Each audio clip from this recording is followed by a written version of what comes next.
My name is Max Mancini, and I am a freeheel skier. I've been freeheel skiing since I was 9 years old. Gotten into a bunch of competitions. Started filming when I was about 17 years old, and the end of my junior year in high school. Eventually got invited on a couple of Warren Miller shoots, and did 4 years of Warren Miller filming, along with 20 plus telemark movies. And then my biggest role so far has been a national commercial spot for Nature Valley granola bars. Other things that I'm into, I really love mountain biking. A lot of my training is on that, on a mountain bike all summer long. It's kind of the perfect combination for skiing because you're riding down a trail and things are coming at you really quickly and you have to react really fast. So it's very similar to being on top of a really big line, dropping in and seeing an air come up and be ready to react to something like that. It was, September 30th of 2007. I was living with my girlfriend and we were expecting kind of suddenly, and we pretty excited about everything, basically thrilled. We were actually down in Denver looking at a place to live while we were going to have the baby, and we were looking at going to see our doctor and do a checkup, and we were living in Crested Butte. And on the drive home, we were involved in a really tragic car accident involving 3 cars. My girlfriend was killed. Her name was Molly Jackson. Our unborn son, he did not live either. And there were a couple other people with minor injuries. I was flown in Flight for Life to St. Anthony's Hospital in Denver, where I was unconscious for a significant amount of time. I had to undergo brain surgery to repair the right side of my skull. The right side of my head was shattered, kind of like a spider web, and I had a bunch of blood clots in my brain. So they had to go in and take out all these pieces of my skull, rearrange them on a metal titanium plate, pull out as much of the blood clots out as they can, and then put this whole thing back into my head.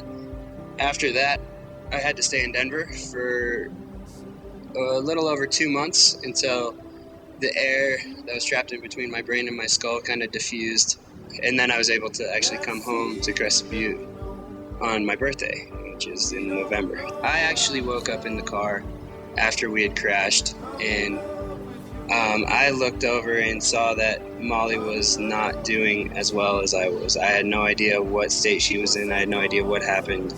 Our car was a total wreck. I remember the EMTs coming up to the car, and I started fighting them, which is a pretty telltale sign of a brain injury.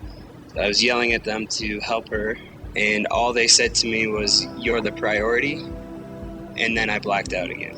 The next thing I remember, I woke up in the hospital, and I remember seeing the top of the hospital curtains, and I couldn't figure it out. I had a huge tube down my throat so I could breathe. Motioned that I needed a pen or pencil so I could ask what happened. I just wrote Molly ? And the nurses obviously didn't want to tell me because they didn't feel it was their place, but they did. A lot has happened since those days. I was actually, right out of the hospital. I've always kind of known that my life was meant for something more than just being an athlete, just being a skier and being able to travel and film and things like that. I've always known I wanted to do something more. I just hadn't really figured out what it was. The foundation I'm starting is called Life Turns, and it basically is a metaphor for everything that I went through that caused my life to change, caused my life to drastically turn and give me that motivation to give back. What Life Turns is for, what everyone involved is going to do, is we're trying to serve children in need in all realms, including but not necessarily limited to foster children, children living with illness and physical ailments, to children with special needs. The camp is a week-long event that takes all of these children, brings them to Crested Butte, and allows them to participate in all sorts of wintertime activities, from dog sledding to sledding, igloo building, things like that, with the goal of skiing and snowboarding at the end of it. We have 4 days set aside for the ski and snowboard part. Our age range is 9 to 17. I kind of decided that this was the age I wanted to focus on because Molly and I were expecting, so that it all kind of made sense for me to help children when I was about to be a father myself and, in a sense, try to take care of other people. And, you know, in a big way, it's going to be a tremendous healing experience for me. So the reason that it's happening is because of Molly's parents, Molly's family. They've been incredibly supportive of me through everything. They decided to make a donation that made our first year a possibility with Life Turns. They're serving on the board. They're going to participate in the camps. The whole family is. So it's, I mean, a lot because of that. And I have to, you know, say that and thank them because this is kind of something that I really wanted to do, but never would be able to do without, you know, some sort of support group being Molly's family. Pulling off this camp, making Life Turns, is going to be by far the biggest achievement of not only my ski career, but my life.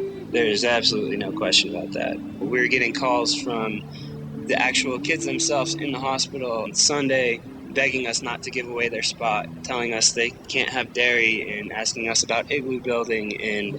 And then the parents get on the phone and they ask us, is this really free? Like, really, what part do we have to pay about it? And you know, and everything is absolutely free. And you can hear them start to choke up a little bit. And, you know, that alone is so touching to me. I can't even explain it. When we got our first call from our first camper, I was almost in tears. I was so excited just to have the camper, and then listening to her voice on the phone asking us not to give away her spot.